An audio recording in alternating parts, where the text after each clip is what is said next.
The campus queen came between Guhan and me, then demanded I tell him to meet her in the alley that night. I refused and told her Guhan wouldn't show up. Later she went missing. Traffickers had taken her. Everyone blamed me. Only Guhan stood by me. 5 years later during my difficult labor, Guhan gave up on resuscitation and whispered in my ear, "Serves you right." After returning to that year, I immediately told Guhan about the school bell's invitation.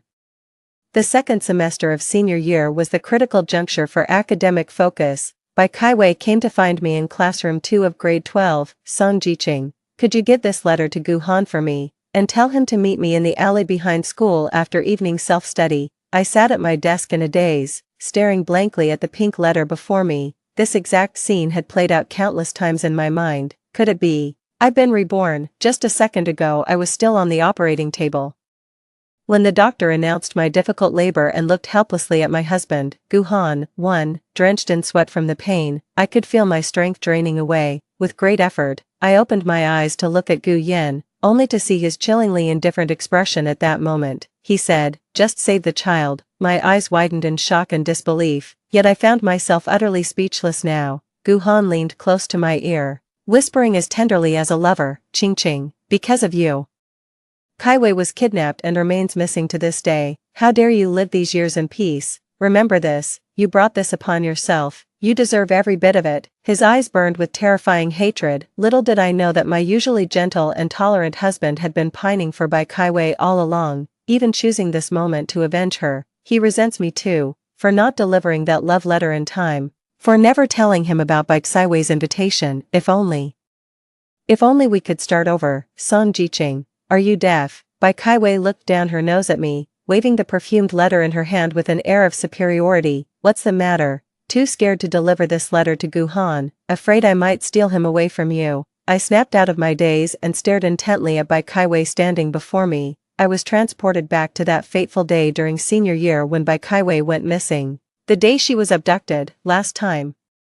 I refused to deliver this letter to Guhan out of resentment towards Bai Kaiwei for trying to come between us. I also declined to relay her message, unwilling to let Guhan keep that appointment. But that night, Bai Kaiwei still went to the alley behind the school. There were no surveillance cameras or streetlights there. Some strangers spotted Bai Kaiwei alone in the alley and forcibly took her away. I didn't learn about Bai Kaiwei's disappearance until the police came to me 3 days later.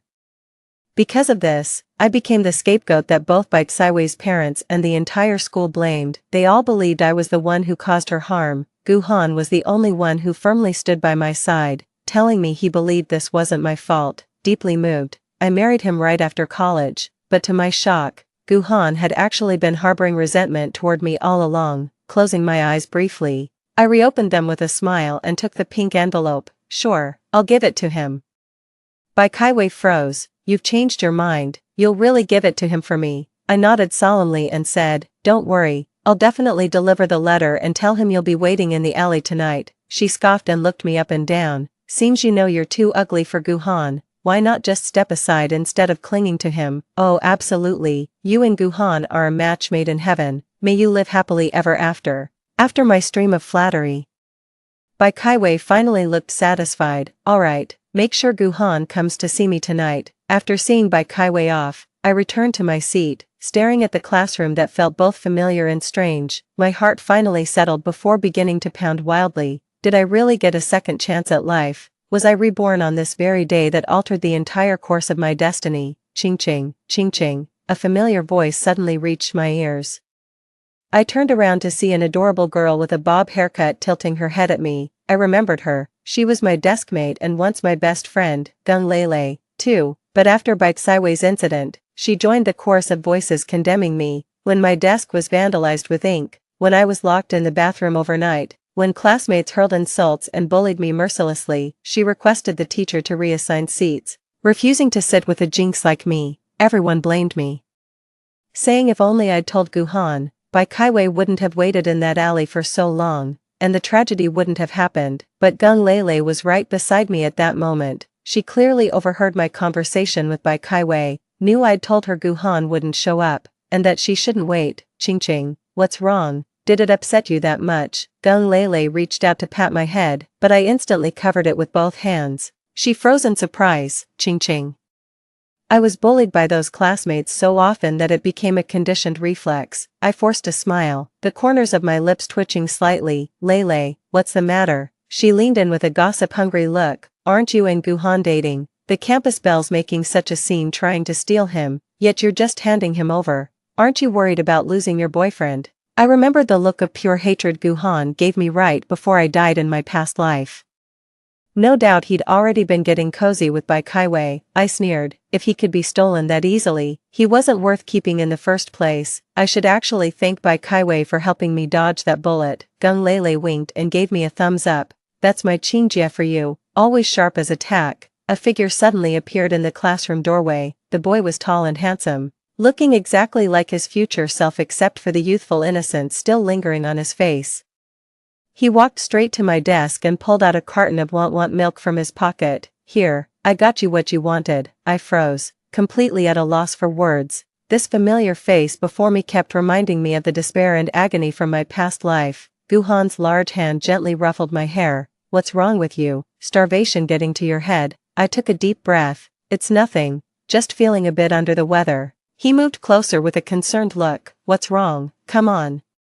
Let me take you to the campus clinic first. His proximity only filled me with disgust. I immediately pushed him away. He frowned, slightly puzzled. Ching, I'm really fine. Oh, by the way, Bai Kaiwei came looking for you earlier. You weren't here, so she asked me to give you this. I handed the pink envelope to Guhan.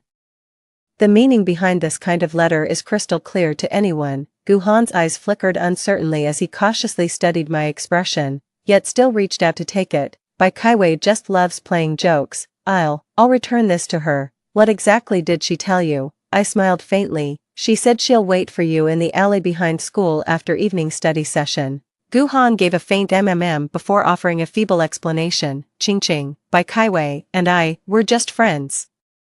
I know, I trust you. I believed Guhan had already been secretly contacting Bai Kaiwei behind my back. Little did he know, he'd start stuttering whenever he lied. Guhan and I have been playmates since childhood. Our families were neighbors. My mom and Guhan's mother were best friends since their youth, so close that being soul sisters wasn't enough. They even wanted to arrange a marriage pact between us. Thankfully, they eventually dropped the idea. Before high school, Guhan was just a short, chubby kid, but to everyone's surprise, he shot up like a weed in high school, growing taller and more handsome by the day, so much so that his classmates crowned him school heartthrob. Many girls developed crushes on him, and I was no exception. Seizing the advantage of proximity, I was the first to confess my feelings to Guhan. Guhan said we knew each other too well and turned me down. I pursued Guhan for 2 whole years, from freshman to junior year, until last month when he finally caved and agreed to date me. That same month, Bai Kaiwei transferred into the class next door.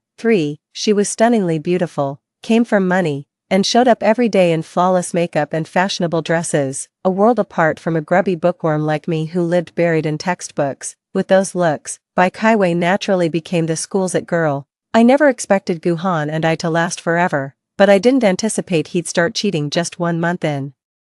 The whole school knew Guhan and I were a couple. During recess when Guhan went to buy me milk, Bai Kaiwei actually had the audacity to approach me, his official girlfriend, to deliver her love letter and pass along messages. It's hard to believe she didn't do this on purpose. Whatever, it doesn't matter anymore. I don't care about these things now. Guhan is indeed overly concerned about Bai Kaiwei. Ever since I told him about Bai Kaiwei asking him out that evening, I could see him fidgeting restlessly at his diagonal seat during the entire study session, constantly checking his watch. When school finally ended, Guhan dashed out without even glancing my way. The signs were crystal clear. Guhan's heart belonged to Bai Kaiwei, not me. Gung Lele looked at me with pity-filled eyes. Ching, the campus belle totally stole your man. Without a word, I walked out while making a phone call. Moments later, I reached the intersection behind the school.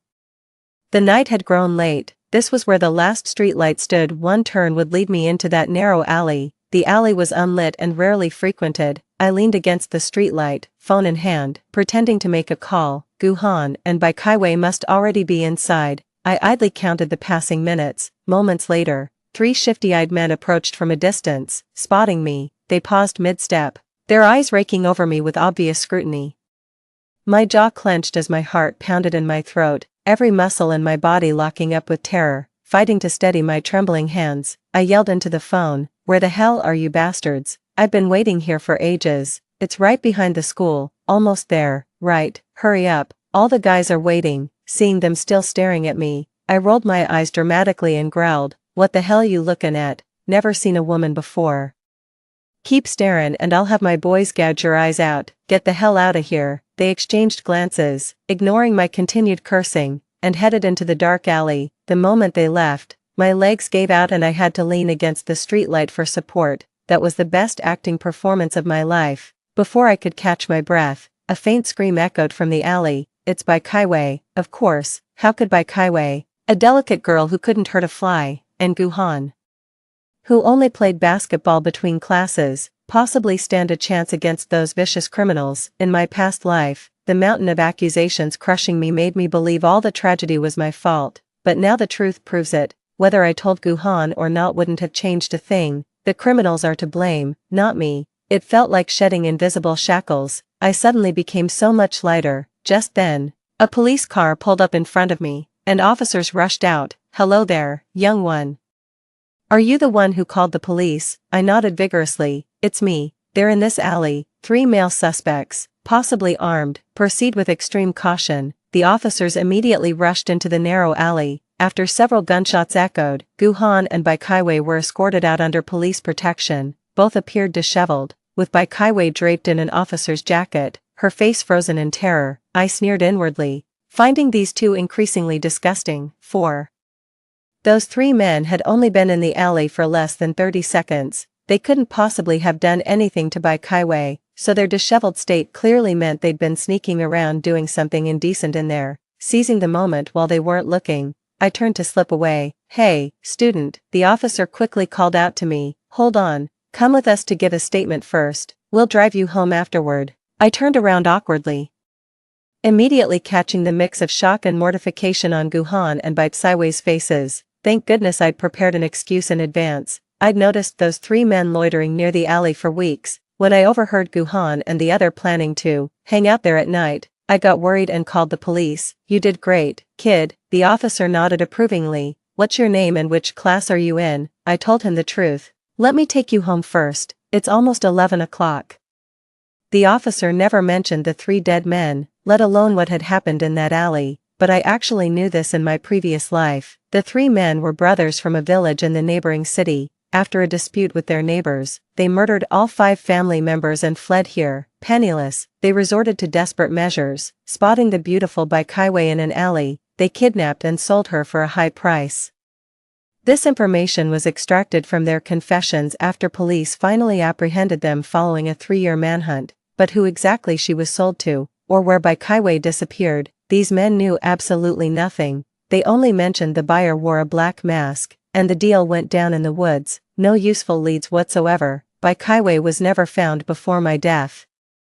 Thankfully, in this second life, I'm spared the guilt of causing Bai Kaiwei's demise, and she'll never fall into those villains' hands again. I came home and looked up to see my parents sitting on the couch watching TV. I can't remember the last time I saw them so relaxed. Despite the police repeatedly stating I wasn't involved, people would rather believe baseless but sensational rumors. Because of me, even our lifelong neighbors started giving our family the cold shoulder. During that period, my parents not only had to deal with these people, but also constantly monitored my fragile mental state. By the time I finally pulled through, they'd aged decades almost overnight. Their hair turned white, their faces gaunt. Even now, I can't bear to imagine how devastated they must have been when they learned of my death in that previous life. "Sweetheart, you're home." My mom spotted me and motioned for me to come over. "Why are you so late today? Were you staying after school to finish homework?" Looking at their faces, my heart ached with growing sorrow. Tears welled up uncontrollably, streaming down my face. Mom and Dad rushed over immediately with grave expressions. "What's wrong, sweetheart? Did someone hurt you?" I shook my head tearfully. "I just missed you so much." My parents wouldn't hear it. "Sweetheart, go to bed now. We'll go to school with you tomorrow. Don't be scared. We've got your back." The couple immediately took out their phones to request leave for the next day. No matter how much I tried to explain, they insisted on seeing the school for themselves. I sighed and reluctantly thought, "Fine, let's go then." but the corners of my mouth kept curling up. The next day, my parents came with me to the classroom. We didn't find any bullies, but ran straight into the police officer who was looking for me. "You've raised an amazing daughter." The officer came in person to present me with a commendation for bravery. The three brothers' case caused quite a stir in the neighboring city, where police had been hunting them for months. If it weren't for me, those criminals wouldn't have been caught so quickly, and Guhan and Baikaiwei would have met with misfortune. The authorities took this matter very seriously, even sending a TV crew to document it. But since I'm a senior high school student, the reporters kept it brief. Just a few questions and words of encouragement for my college entrance exams before leaving. I shrugged. My parents were absolutely terrified after hearing what happened. Those three were murderers. How could you possibly confront them like that? If anything had happened to you, how could we go on living? I hugged my mother without saying a word. Little did they know, the moment Baikaiwei approached me, I was already entangled in this affair. If I didn't report this to the police myself, I'd inevitably relive the same nightmare from my past life after their accident. Only by seeing the criminals brought to justice with my own eyes, and ensuring Guhan and Baikaiwei's safety, could I truly rest easy. 5. After finally convincing my parents to leave, I returned to my seat, only to find the entire class looking at me differently. Gung Lele tugged at my sleeve. "Ching Ching, you're absolutely amazing." Classmates began gathering around us. "Holy cow, you actually found that serial killer they've been chasing for months in the neighboring city. That sounds just like a superhero. The officer just told me you rescued 2 people in the alley. Who were they?" Gung Lele's eyes widened in shock as she glanced at the rigid figure diagonally across. "Ching Ching, those people you saved couldn't possibly be them." With a faint smile, I raised my index finger to my lips. Shoo. I knew Gung Lele could never keep her mouth shut. By noon, the whole school had learned that Guhan and Baikaiwei were the ones rescued in that alley. To most students, this alleyway seemed utterly ordinary, just some secluded spot off the beaten path, but certain students knew better. This was the secret rendezvous where young couples first explored forbidden fruit. "Isn't Guhan dating Song Jiqing? What's he doing going there with Baikaiwei?" Those two were sneaking around behind Jiqing's back, nearly got killed by a murderer, then got rescued by her. Even soap operas wouldn't write something this melodramatic. That homewrecker and scumbag. Can't believe I used to call them campus sweethearts. Disgusting. This time, the targets of the entire school's gossip became Guhan and Baikaiwei. At noon after class, as I was heading to the cafeteria, Guhan approached me. "Ching Ching." I turned around with an icy expression. "What do you want, Guhan?" His pupils constricted sharply. "Ching Ching, you've completely misunderstood my relationship with Baikaiwei." Our classmates stopped in their tracks, craning their necks to eavesdrop on our conversation. Guhan pressed his lips together. "We're just friends. She was the one who asked me to go to that alley. I didn't think much of it. You're the only one I've ever loved." A mocking smile curled at the corner of my mouth. Last night when the police escorted Guhan out of that alley, he hadn't even bothered to zip up his pants. Is this what he calls a misunderstanding and friendship? In my past life, he abandoned me during childbirth to save Baikaiwei instead, watched me die, and now he claims he never loved her. I don't buy it. Yet now, at the first whisper of scandal, he discards Baikaiwei without hesitation, pinning every wrongdoing on her. "Ching Ching, please forgive me. I'll cut all ties with Baikaiwei. Didn't we promise to attend Tsinghua University together?" Guhan stared at me with pleading eyes, his voice tinged with desperation. I couldn't quite understand why this was happening. 6. Didn't he love her? Why was Guhan so eager to publicly define our relationship, as if to prove his innocence while pinning the blame on Baikaiwei? He's so desperate to escape this web of rumors, but I refused to give him that satisfaction. "Guhan," I said, meeting his gaze, "let's break up. In this lifetime, I've finally done nothing wrong." My story made it to national television, earning me modest fame across the country. The whole school praised me as a hero, treating me with exceptional kindness. Neighbors often brought fruits and snacks, urging their kids to learn from a role model like me. A complete reversal from my past life. No insults or bullying from classmates. Everyone showed me nothing but goodwill. It's so wonderful it feels like a dream. Ironically, Baikaiwei is now constantly accused by classmates of being a homewrecker, but they only gossip behind her back, not actually bullying her. After all, it's just a moral issue, far less severe than the crimes I was accused of in my past life. I don't feel the slightest remorse for Baikaiwei's misfortune. she did come between Guhan and me. Let's be honest, if she hadn't insisted on going down that alley, she wouldn't have been in danger, and I wouldn't be shouldering this blame either.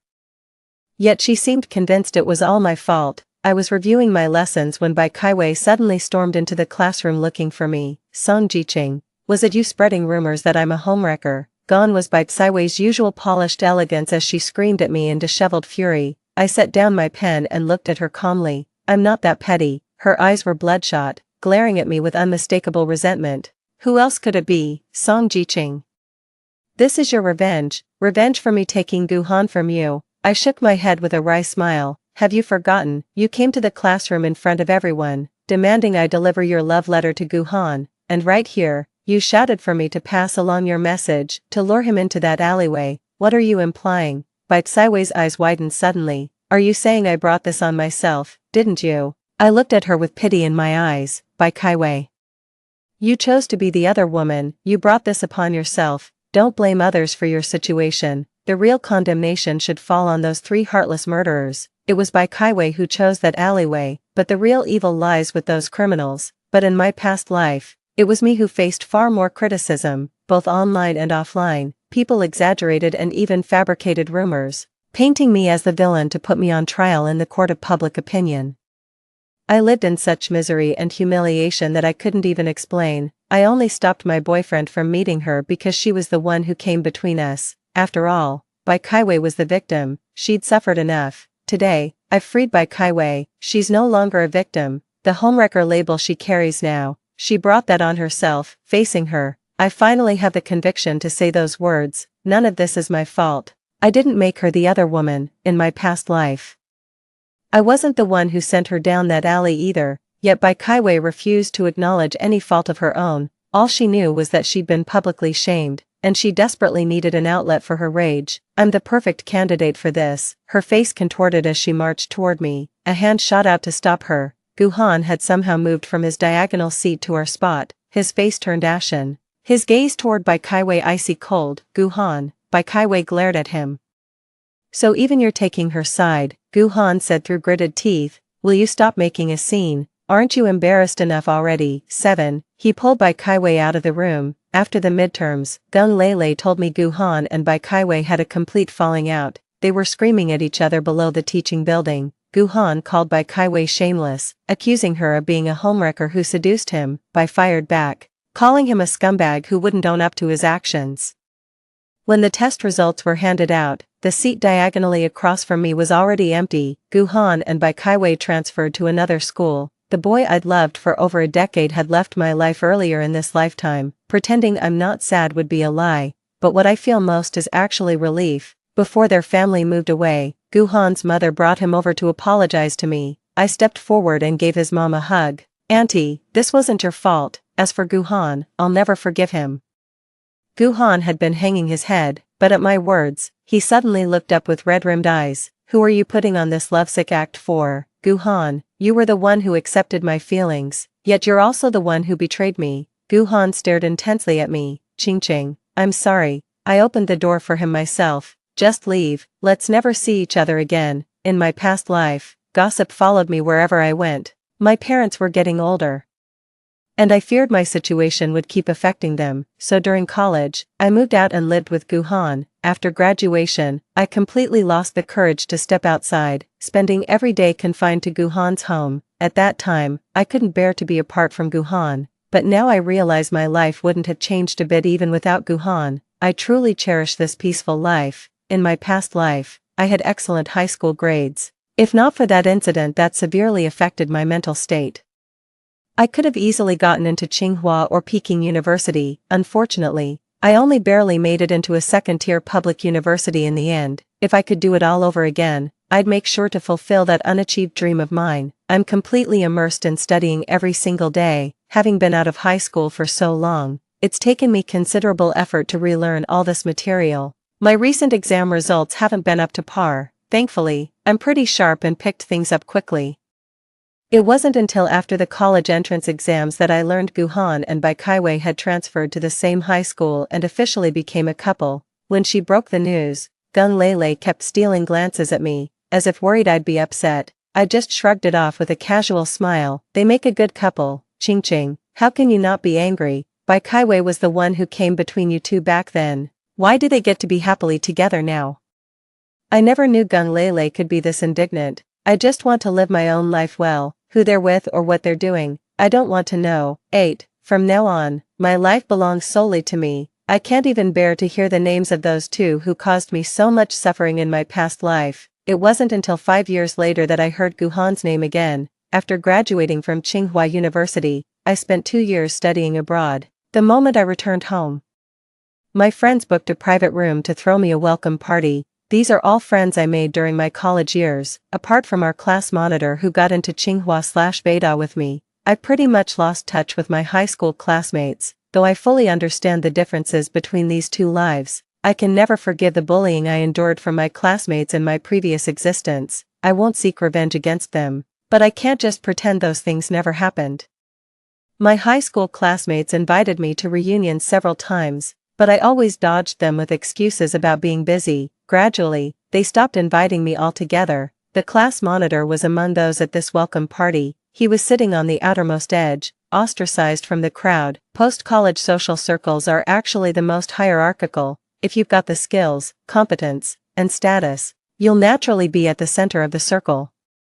The class monitor wanted to move toward the center of the group. If he couldn't make it on his own, he'd have to find someone to latch onto. After chatting with me for a while, my friends gradually dispersed. Then the class monitor squeezed his way in, oozing flattery. Song Jiqing, I never expected you'd become so impressive after all these years. Before I could respond, he continued unprompted. Jiqing, remember Gu Han and Bai Kaiwei, that scumbag ex of yours and his mistress? They're living miserably now. I cut him off. I don't want to hear this, but my so-called friends were typical troublemakers. The moment they heard it was about my ex, they immediately seized the opportunity and urged the class monitor to continue. That's how I ended up learning about Gu Han and the others' current situation. Turns out in this lifetime, Bai Kaiwei's family went bankrupt right after college. Just like me in my past life, Gu Han and Bai Kaiwei only got into an average second-tier university. Hearing this, I found it utterly unbelievable. Gu Han had always been at the top of his class academically. He perpetually ranked first in the entire school.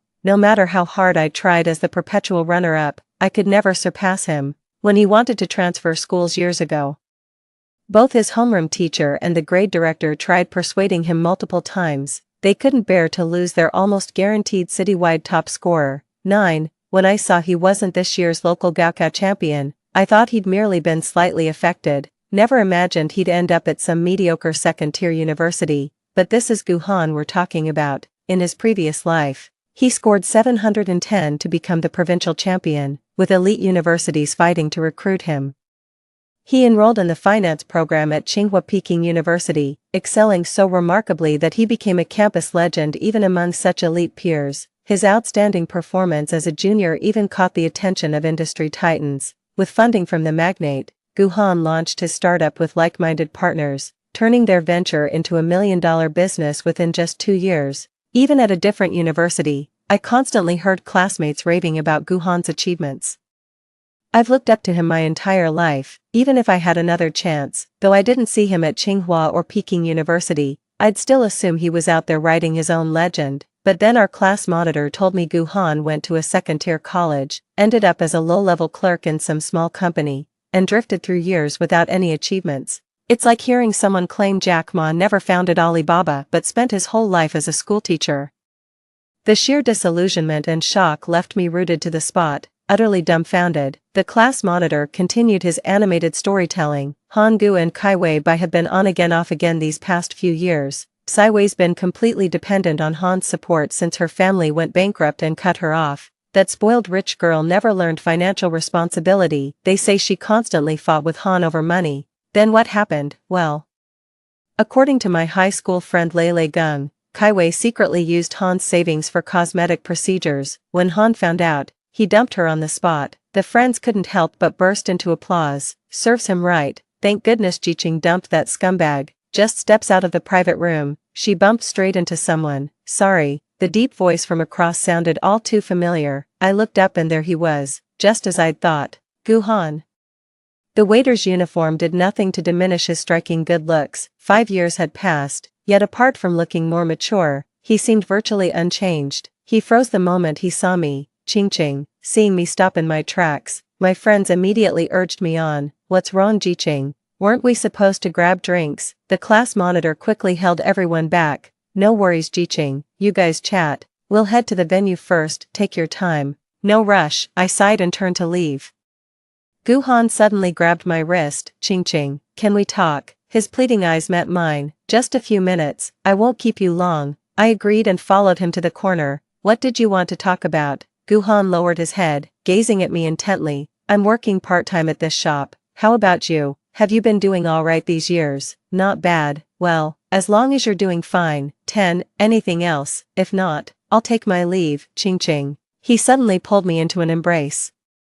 I've always loved you. Would you give me another chance? I broke free from his embrace and slapped him across the face, sexually harassing a guest. Gu-Han, I'll be reporting you to your boss. I turned and walked away without looking back. I always thought Gu-Han had feelings for Bai Kaiwei. I fell in love with him in senior year, married him after college graduation, and stayed together for 7 whole years until my pregnancy. If he wasn't utterly obsessed with Bai Kaiwei, I can't fathom why he'd abandoned me during my life-threatening childbirth. Yet in this lifetime after my breakup with Gu-Han, he didn't seem nearly as devoted to Bai Kaiwei. This used to puzzle me deeply, but now I understand. From beginning to end, what he loved was never me nor Bai Kaiwei, but the obsession with the unattainable, a mere illusion. That's why in our past life, he couldn't see me by his side, loving the missing Bai Kaiwei so deeply he wished me dead. Yet in this life, after our breakup, he can't seem to forget me. Realizing this made me physically sick. But Gu-Han clearly wasn't giving up.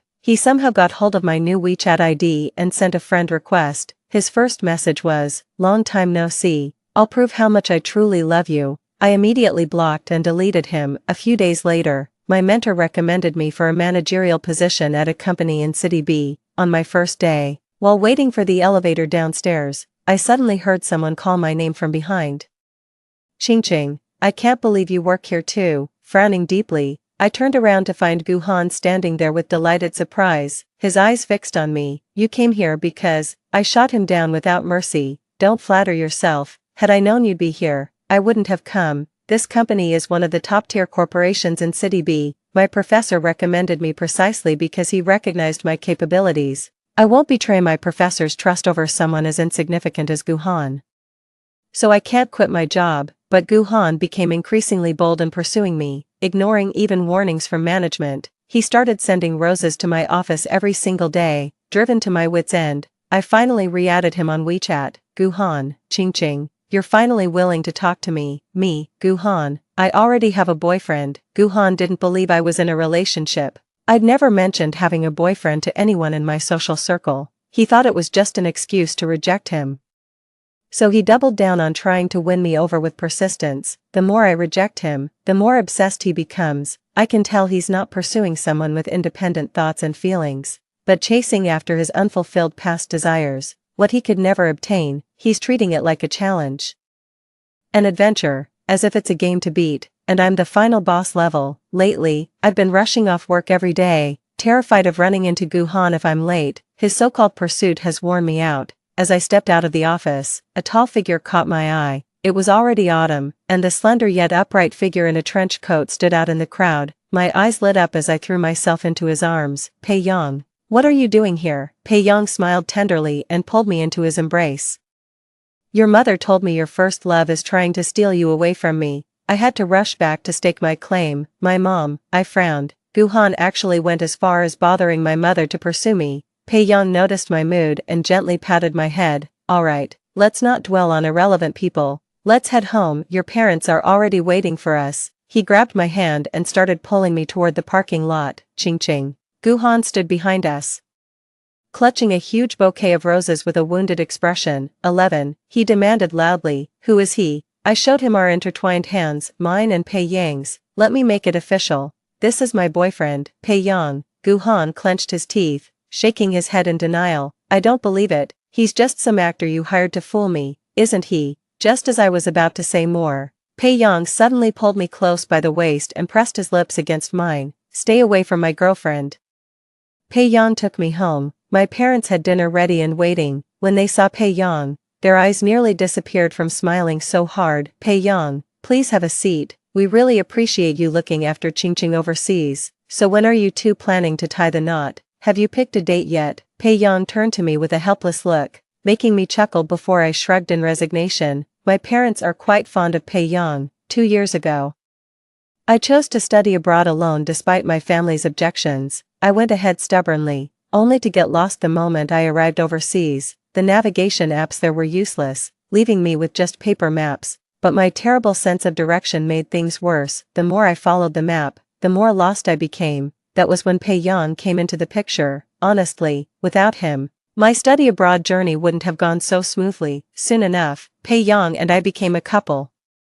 We leaned on each other through those 2 years in a foreign land. I only told my parents about Pei-yang's existence, and hadn't found the right moment to properly introduce her to my friends yet. The year after, while Pei-yang and I were picking out wedding dresses, I ran into Guhan at the boutique entrance. He'd already quit his position at that major corporation by then, looking even more down on his luck. He chased after me asking, "You're getting married?" I showed him the ring on my finger.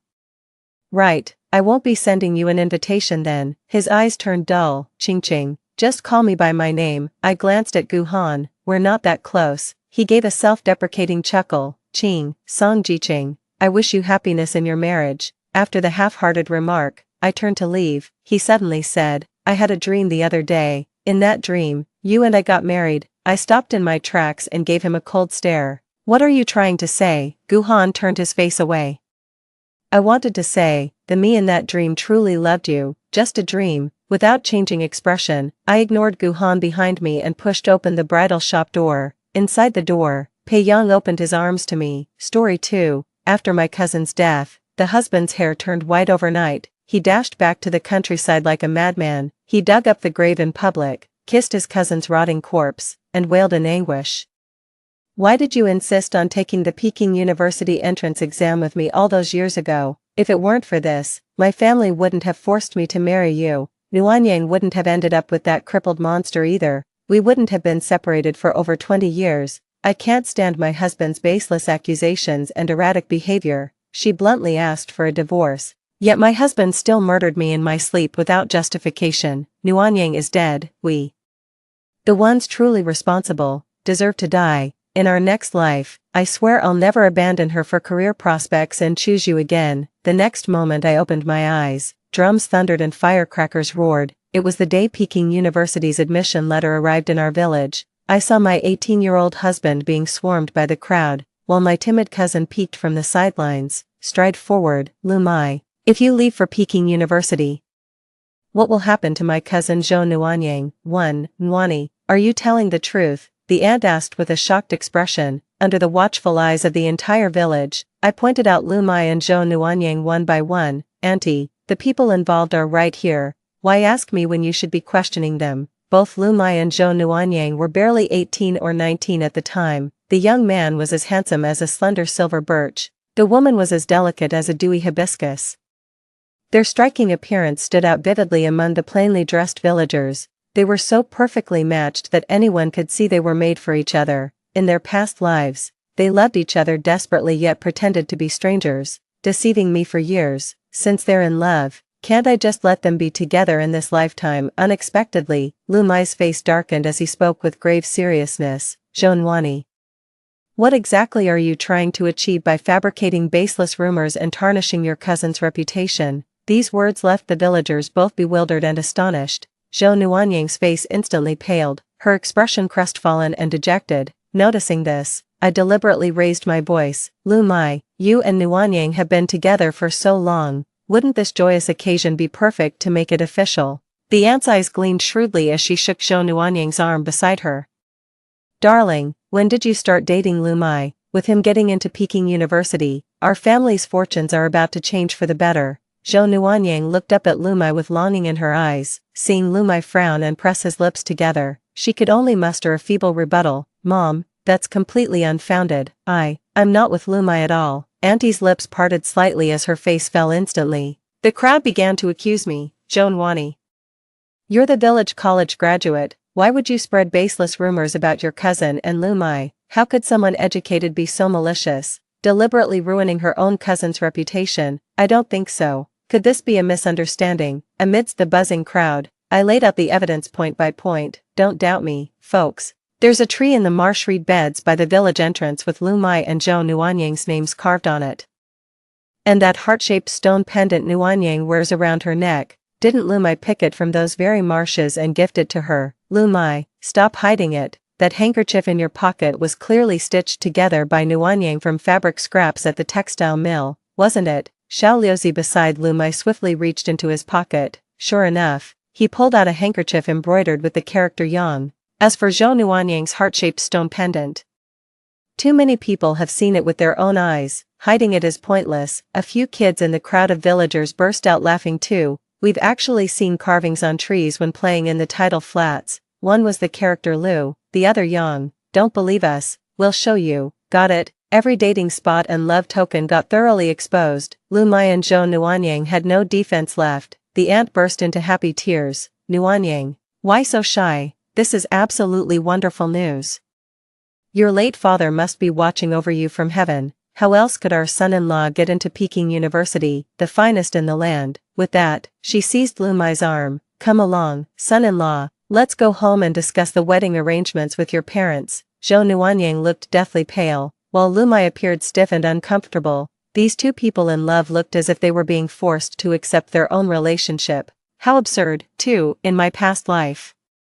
My husband Lu Mai and I were the only two students from our village who got into top-tier 985 universities during the millennium year, both admitted to Peking University. Later, we went to Beijing together for college and stayed to work after graduation. We fell in love, got married, and started a family. We've never had a single argument in half a lifetime. Our children often say, Mom and Dad are living proof of what true love looks like. Even I had to admit, with a husband like this, what more could a woman ask for? But this idyllic life shattered in our 20th year of marriage. The tragic news came from the countryside. My cousin Zhou Nuanyang had committed suicide by drinking pesticide. Unable to endure her husband's domestic violence any longer, Zhou Nuanyang and I had been distant since childhood, and even after all these years in Yanjing, we never reconnected. Just one of life's ordinary regrets.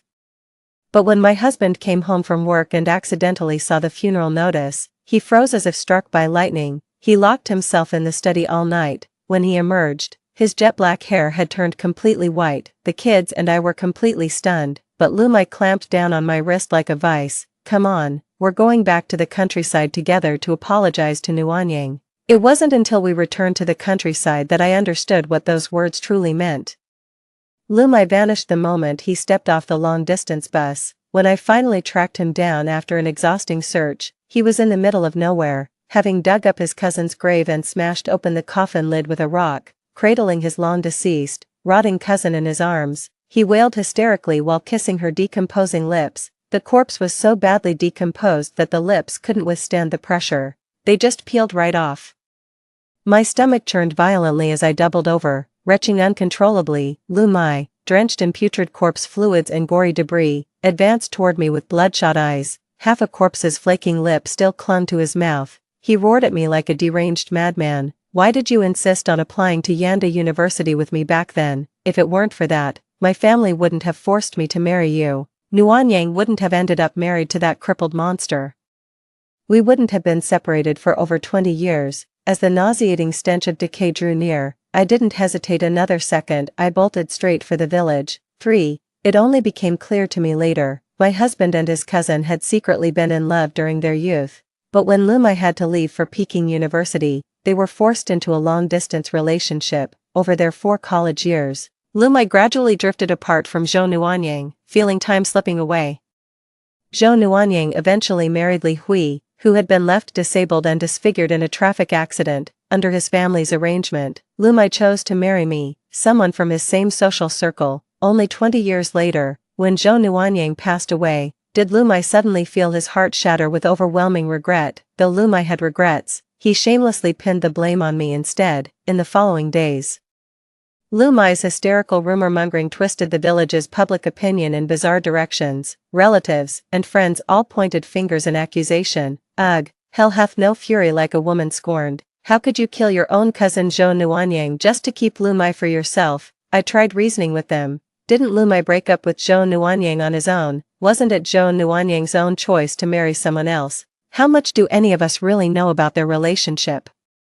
Why blame me for a relationship that ended over 20 years ago? Gang Zuihua, a village woman close to Zhou Nuanyang, confronted me directly. If you hadn't gone to Yanda University with Lu Mai and stolen him away, how could Nuanyang have ended up marrying that cripple Li? Oh Nuanyang, your life has been nothing but tragedy. How could Zhou Nuanyang steal the man you loved and get a happy family, while you were driven to suicide? This is utterly unfair. In the end, even your own parents inexplicably turned against you. This is all because you insisted on going to Yanda University. Had you given that opportunity to Nuanyang back then, none of this would have happened. What a wonderful girl Nuanyang is. It's all because of your competitive nature. Getting into Yanda University was one thing, but why did you have to steal Lu Mai away? I tried to explain. Dad, I earned my place at that university fair and square. Why should I give it up to Zhou Nuanyang?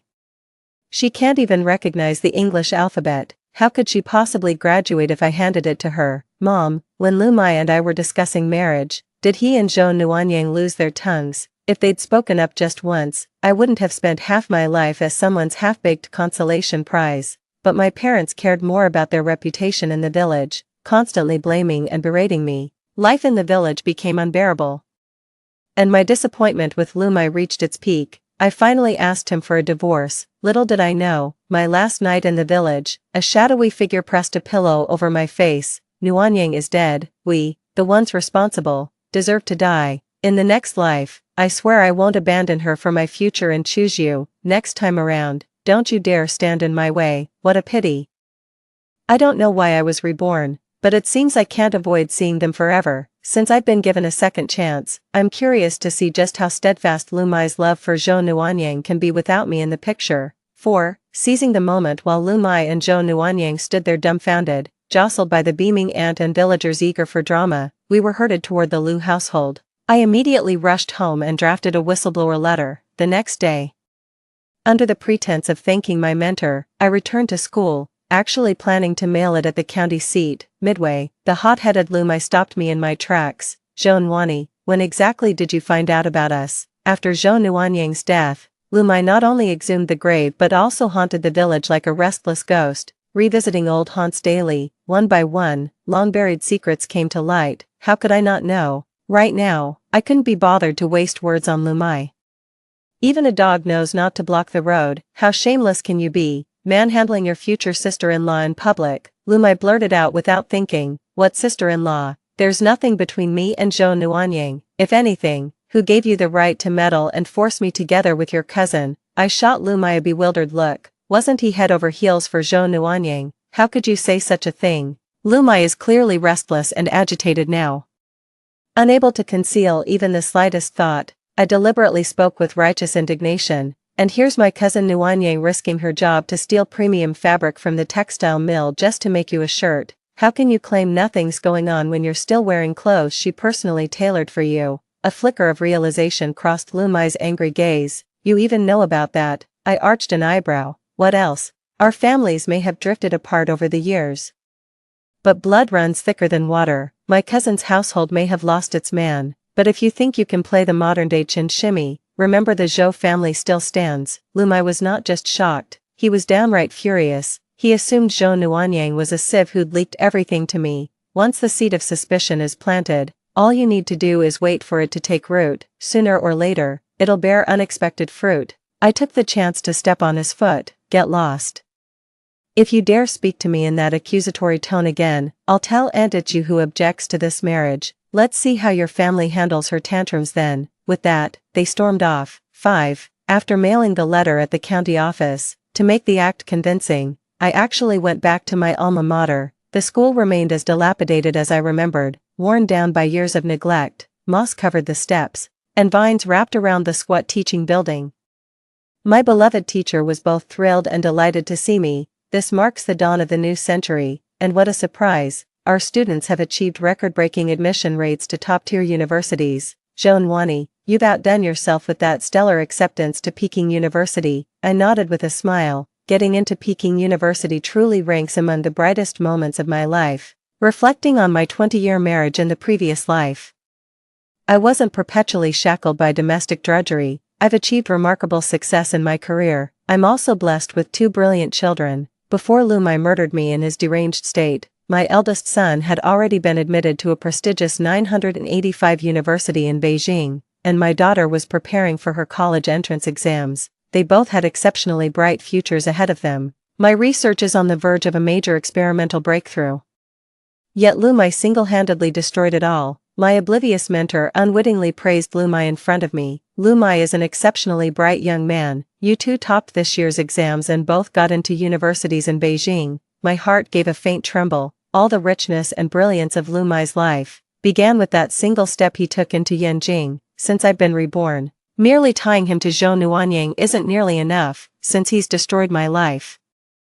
I should destroy his in return. That's only fair. 6. Li Hui, my mentor suddenly called out to a tall, straight-backed man downstairs. I followed his gaze downward. The man had striking features, thick eyebrows, large eyes, and undeniably handsome. There was an uncanny sense of familiarity about him. The man hurried upstairs as our mentor introduced us. This is Li Hui, my nephew. He just got discharged from the military and now runs a transport business in town.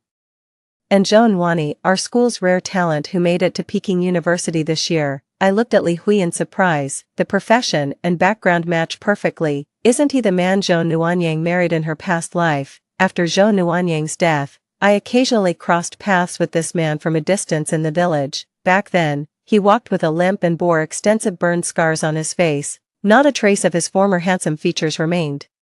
Tagging along was a 6-year-old boy with a perpetual runny nose. Rumor had it he'd adopted his fallen comrade's orphan because he couldn't father children himself. Li Hui noticed me staring at him. What? Do I have 3 heads and 6 arms? Why the death stare? I choked. Do you know Zhou Nuanying? Li Hui grinned. Never heard of her. But I just met someone called Zhou Nuanying. I must apologize for my clumsy words, though it's unclear how Li Hui became such a wreck later.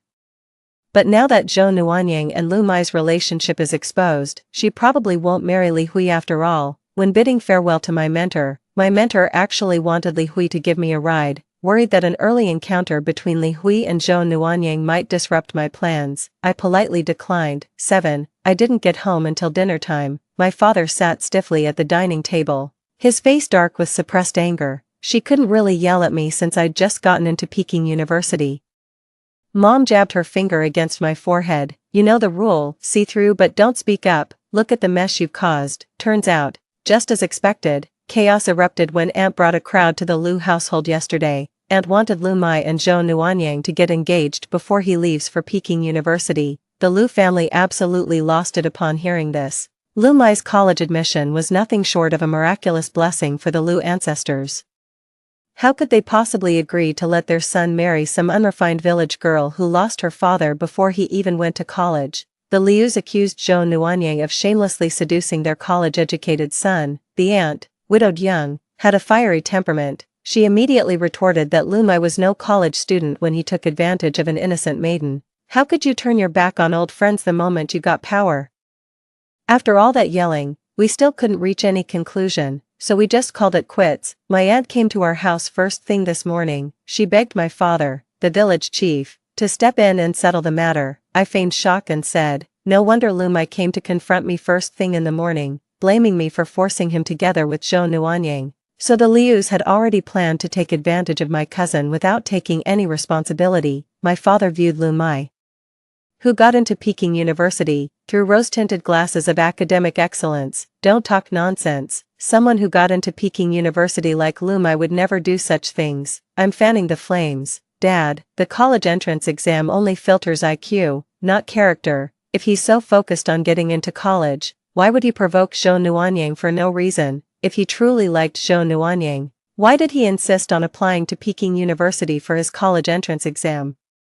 But he was clever enough to carry on a secret romance, sweet-talking the girl into keeping it hush-hush. Later he'd leave for college out of town, gone for 3 or 4 years straight. If the girl couldn't wait for him, he'd just blame her for changing her affections. If she did wait, he'd simply send a breakup letter about their incompatibility, wouldn't even bother showing up in person. After all, no one in the village ever knew they were in love. The more my father listened, The deeper his frown became, my mother gasped softly. Nuanyang was such a fool. When Lumai told her to keep quiet, she actually endured it all these years. I smirked contemptuously. Given Lumai's current attitude, can you honestly say he hadn't planned his escape route from the very beginning? If my cousin encountered such a situation, she'd rather die than speak up. It would only ruin her own reputation. And after all this, you're blaming me for spelling it out. Hearing this, my father could no longer stay seated, and I actually thought Lumai was decent since he got into Peking University. How could he harbor such intentions? With that, my dad headed for the door. My mom asked, "It's late, where are you going?" My father said angrily, "To the Lius, as village chief. I won't tolerate this modern-day Chin Shimmy and Qin Xianglian drama playing out in our village and becoming gossip for outsiders." 8. My father intervened in his capacity as village chief.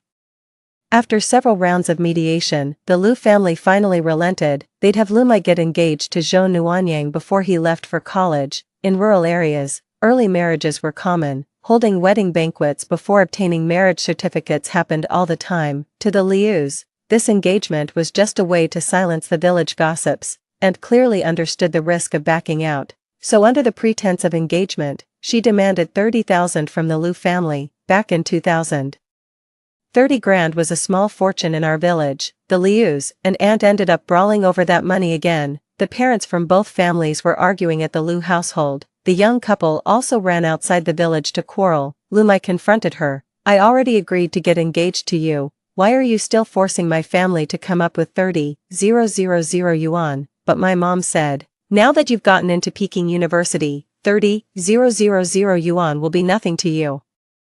Zhou Nuanyang's voice trailed off as tears streamed down her face like pearls, but Lumai showed little sympathy. He was utterly exasperated. "Do you think attending Peking University means I don't need to eat, drink, or maintain social relationships? I don't think I truly matter to you at all. Otherwise, why would you always blindly follow whatever your mother says? I specifically told you to keep this confidential. And now everyone knows. This must have been prearranged between you and your mother, wasn't it?" Zhou Nuanyang protested loudly. "I tried to keep it under wraps, but even kids spotted your carvings. What was I supposed to do?" Lumai threw caution to the wind. "Zhou Nuanyang, you're just a factory girl from trade school who landed a Peking University grad like me. Must be your lucky day. Afraid this golden goose might fly away. Trying to chain me down with 30 grand. Zhou Nuanyang had endured enough accusations and humiliation these days. In the end, the most devastating blow came from a lover's deliberate slander to shirk responsibility. "How could you say such horrible things to me? Just like my mother warned, you never intended to take responsibility for me." Lumai had no desire to explain anything anymore. "Think whatever you want, you've got your 30 grand safe and sound, with nothing to lose either way, but me. Not marrying you would make me heartless, while marrying you would turn me into a laughingstock. Zhou Nuanyang, I'll never outsmart you." Lumai finally stormed off without another word. Zhou Nuanyang stood rooted to the spot like a wooden post. I watched coldly as the two of them made such an ugly scene. My greatest fear was that Lumai would choose his career over Zhou Nuanyang again in this lifetime. In my panic, I rushed back to town to mail a letter. 9. Within days.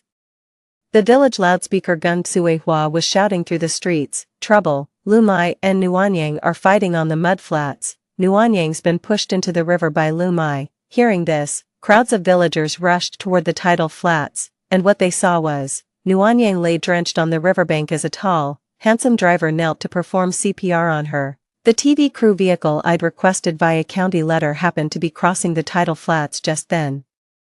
They were originally coming to the village for an interview. Spotting the rescue scene, they immediately started filming. Zhou Nuanyang, who had nearly drowned, came to weakly just as the crowd had gathered. Her tearful doe eyes instantly zeroed in on my father through the crowd. "Uncle Village Chief, I can't marry Lumai anymore. That bastard pushed me into the river just to keep the 30,000 yuan betrothal money. Wah." Meanwhile, several village youths were already dragging over a mud-caked Lumai from a distance. Lumai wore a strange expression, his eyes wide with shock as if completely bewildered by what was happening. The moment he arrived, he kept asking, "What year is it, Little Six? Why do you all look so much younger?" Little Six replied with visible irritation, "Cut the amnesia act. Lumai, you're in deep trouble now." Lumai stumbled forward as Xiaoliuzi shoved him.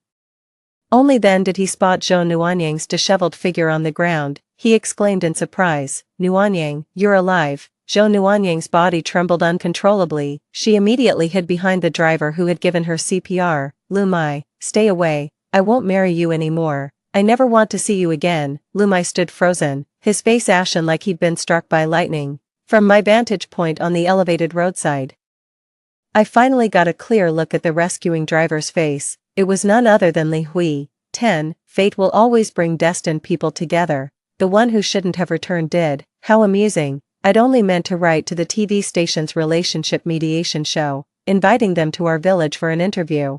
Broadcasting this improbable match between a Peking University scholar and a vocational school factory girl would make perfect sensational content. News spreads like wildfire. With public opinion mounting, Lu Mai had no choice but to take responsibility. Even if Lu Mai genuinely went to college, he'd likely break off the engagement within 3 or 4 years. With this program airing, Lu Mai can forget about using marriage as a social ladder in the future. I have my ways to cut off all his escape routes. To everyone's shock, Lu Mai pushed Zhou Nuanyang into the river to break off their engagement. The TV crew were quick-witted. They realized a crime of passion, attempted murder, had occurred in the chaotic scene. Before the police arrived, they quickly interviewed and filmed both the drowning Zhou Nuanyang and her rescuer Li Hui. Finally, holding a microphone, they cautiously approached Lu Mai. Lu, is it true you and Ms. Zhou were secretly dating before the college entrance exams? Lu, did you accidentally push your girlfriend Ms. Zhou into the river just now? Lu, may I ask what exactly you plan to do when inviting Miss Zhou to this deserted beach today? Lu Mai must have just been reborn, his mind still in complete disarray. When he finally processed the reporter's question, he suddenly became furious. Did I ever consent to being filmed? What are you shoving that camera in my face for? But Xiao Lu and the others held him down, until the police arrived. The victim, Zhou Nuanyang, suddenly burst into tears with a loud wail. Uncle officers, you've got to save me. It was him. Lu Mai deliberately lured me to the mudflats and pushed me into the river from behind. Lu Mai tried to kill me. Lu Mai turned deathly pale. After miraculously getting a second chance at life, I was publicly accused of murder by my naive first love from my past life. The emotional devastation was beyond words. 11. The police took everyone involved in for questioning. Xiao Lu and the others, burning with curiosity and indignation, rode their motorcycles to the county police station to follow the developments. They ended up giving me a ride too. They were chattering away during the trip. Do you think Lu Mai did it on purpose? No way. He got into Peking University with a bright future ahead. Why would he do that? Honestly, Zhou Nuanyang has no self-awareness at all. How could a college student and a factory girl possibly be a match? Exactly. Getting engaged is one thing, but demanding 30,000 yuan on top of it. The guy driving me, Xiao Lu, suddenly chimed in. Lu Mai was never decent to begin with. What proper high school senior sneaks around dating? Nwani got into Yen University too. Why isn't anyone making such a fuss about her being compared like this? I said darkly. Don't lump me in with animals. A group of motorcycle riding guys couldn't help but burst into laughter. I waited until they finished laughing before saying coldly, what's so special about college students? Does being a student give him the right to play with her feelings and push his girlfriend into the river? If Lu Mai actually killed someone and our village raised a murderer, outsiders would laugh us to shame before you even got the chance. Even Little Six and his crew stopped their joking. The world isn't so black and white. Only when personal matters escalate into group interests and conflicts intensify can I achieve the desired outcome. This is exactly what Lu Mai did to me, a public lynching by media. 12. Even if they made it to the police station, the officers wouldn't let Xiao Lu and his crew get any leads. At most, they were just standing around in the lobby, completely shameless. When my dad rushed to the police station and saw them, he couldn't help but frown. What are you doing here? Trying to make things worse. Then he noticed me standing among Little Six and his crew. What are you doing here? I raised an eyebrow. Dad, Lu Mai just tried to kill Zhou Nuanyang. As village chief, you're way out of your depth handling criminal cases now. My father's eye twitched violently. I could tell his heart wasn't doing too well either. The village finally produced 2 Peking University honor students, only for one to instantly become a murder suspect. The public outrage will probably crucify him for arranging this match. My father climbed the stairs with visibly trembling thighs. Coincidentally, Li Hui came downstairs and spotted me. What are you doing here? Are you okay? Chaos erupted on the second floor. It was Lu Mai, freshly reborn, resisting interrogation in an emotional outburst. Dragged by the police, he leaned over the railing and shouted, "Li Hui, don't you walk away, Zhou Nuanying is your wife, how could you not recognize her? I just got back, I don't even know how things ended up like this, I'm telling you, I didn't kill anyone."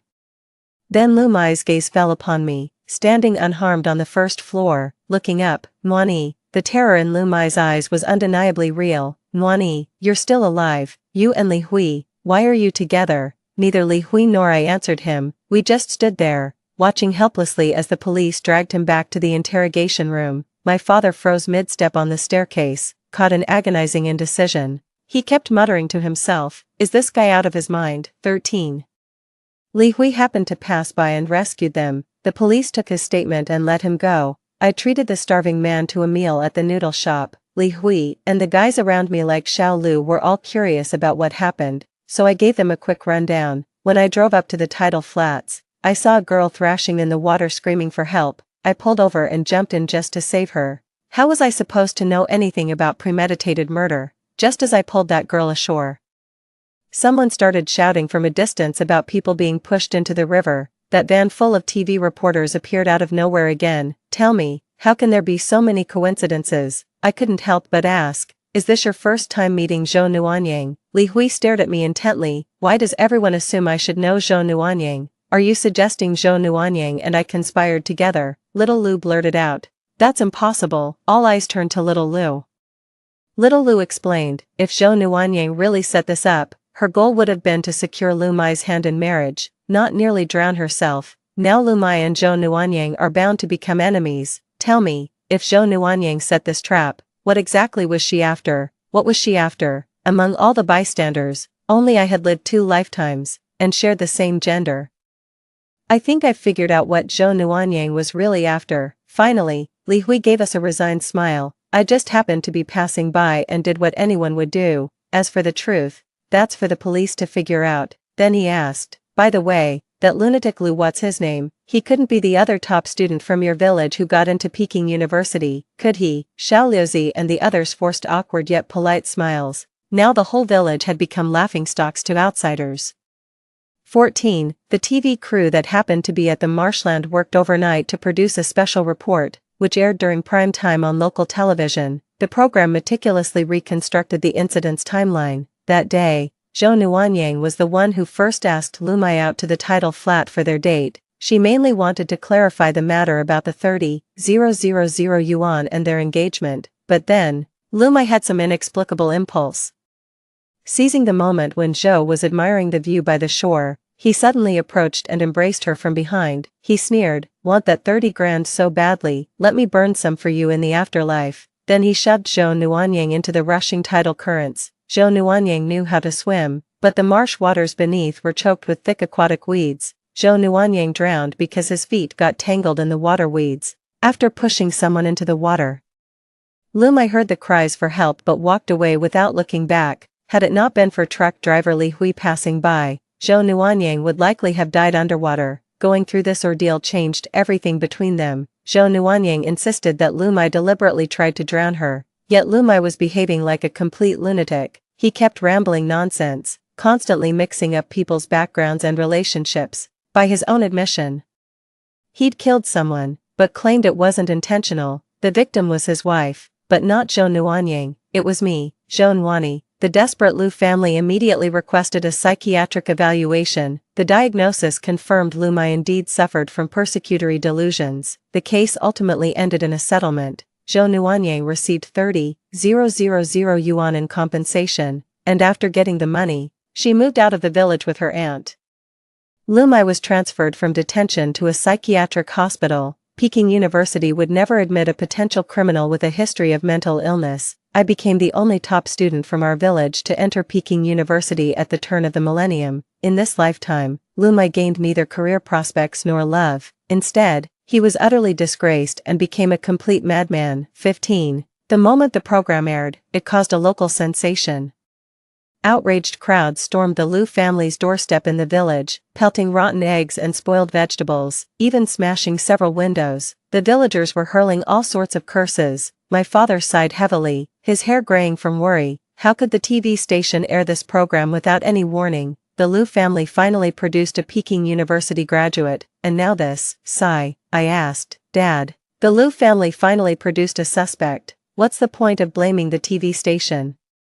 My father shot me a glare. My mother immediately came over and pulled me aside. Don't upset your father. Sure, you got into Peking University, but you'll inevitably settle down in a big city. The Lius have a son, even if he stays in the city like you, at least their grandson will return to the village. The Liu family scholar is the only one who truly belongs in this village, so that's how it is. That's why my father always favored the Lius. 16, after I left for college. My father stepped down as village chief. Truth be told, the villagers would have gladly kept him in the position. He felt utterly humiliated. Had he not pushed for Lu Mai and Zhou Nuanyang's engagement, Lu might never have turned violent toward Zhou, eventually driving himself to a complete mental breakdown. My father secretly blamed me too. He thought if I hadn't exposed Lu Mai and Zhou Nuanyang's secret affair, none of the subsequent chaos would have happened, but he wouldn't dare say it outright. After all, his daughter getting into Peking University became his only remaining claim to prestige after retirement. Saving face matters more than anything to him. 17, 8 years later, after graduating with a master's from Yenqing University, I joined a multinational corporation. During the Canton Fair, I traveled south to Guangzhou on a business trip. To my surprise, I ran into Zhou Nuanyang at a 5-star hotel. She'd filled out gracefully, dressed in elegant luxury with striking charm.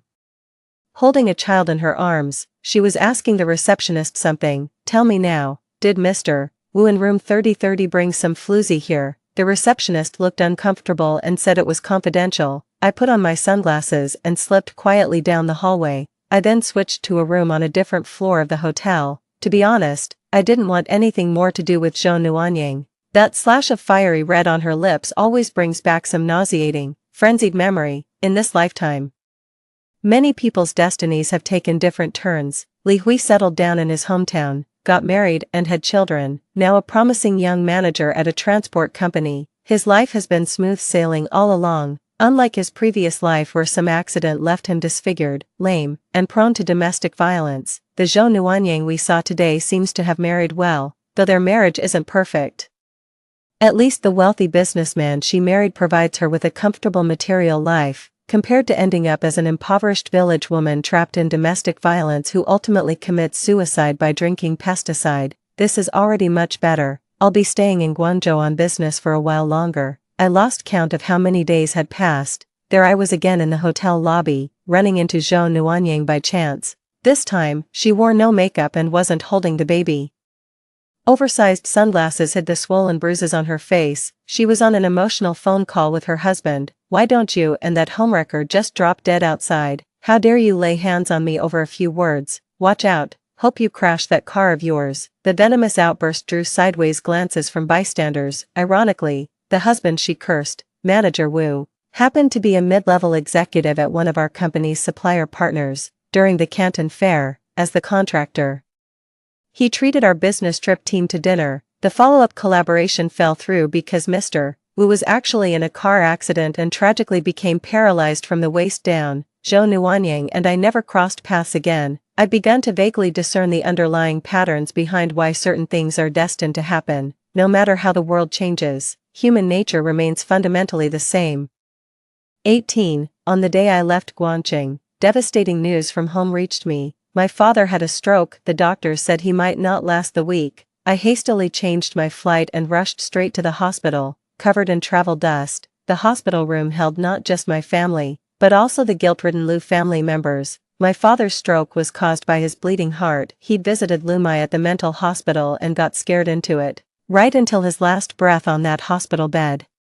My father kept waiting for me. His face was twisted in agony. He seemed to have something to say to me, but not a word came out. Though I resented him, he valued his pride above all else his entire life. Yet when he closed his eyes for the last time, a dull ache still lingered in my heart. In my past life, my father at least lived for another decade or so, yet because of Lu Mai, my life came to an abrupt end. 19. Through the hospital bars, I stared at this disheveled madman before me.